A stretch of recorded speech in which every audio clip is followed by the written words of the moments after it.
और फिर जुलाई 2025 में जैसे स्वयं सृष्टि ने योजना बनाई हो, अंतिम और सबसे महत्वपूर्ण सर्जरी की तारीख तय हुई 4 जुलाई। मैं ओटी कॉल का इंतज़ार कर रही थी, लेकिन इमरजेंसी सर्जरी के कारण बार बार देरी होती जा रही थी। कुछ समझ नहीं आ रहा था, मन बहुत बेचैन था। मैंने आंखें बंद की और ध्यान में चली गई। कुछ ही क्षणों में एक अद्भुत शांति और आनंद की लहर भीतर फैल गई, जैसे कोई नया अध्याय शुरू होने वाला हो।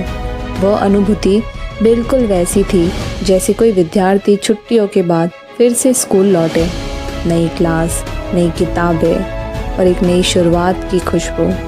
वह आंतरिक शांति इतनी गहरी थी कि मम्मी भी पूरी तरह शांत हो गई। चेहरे पर मधुर मुस्कान थी।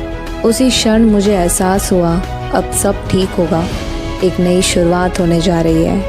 भगवान कृष्ण कहते हैं, आत्मा सुख दुख के स्पर्शों से आड़िंग रहती है।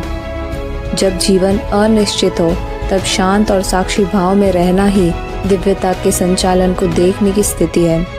दोपहर में आखिरकार कॉल आया। मम्मी को ओटी ले जाया जा रहा था। दिल की धड़कन तेज थी, पर भीतर एक अजीब सी शांति थी, जैसे कृष्ण कह रहे हो, मैं यही हूँ। मैंने मम्मी का हाथ आखिरी पल तक पकड़े रखा। धीरे से कहा, सब अच्छा होगा मम्मी, तुम मुस्कुराती हुई लौटोगी। सर्जरी शुरू हुई। मन में अनेक विचार उठ रहे थे, तो मैंने महामृत्युंजय मंत्र का जाप शुरू किया। धीरे धीरे मैं योग निद्रा की अवस्था में चली गई। मन में हलचल थी, पर भीतर गहरी स्थिरता।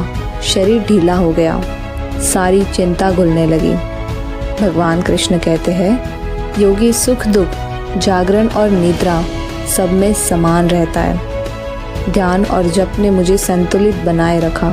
यह कर्मयोग का जीवंत उदाहरण था, जहाँ व्यक्ति कर्म करता है पर फल की चिंता नहीं करता।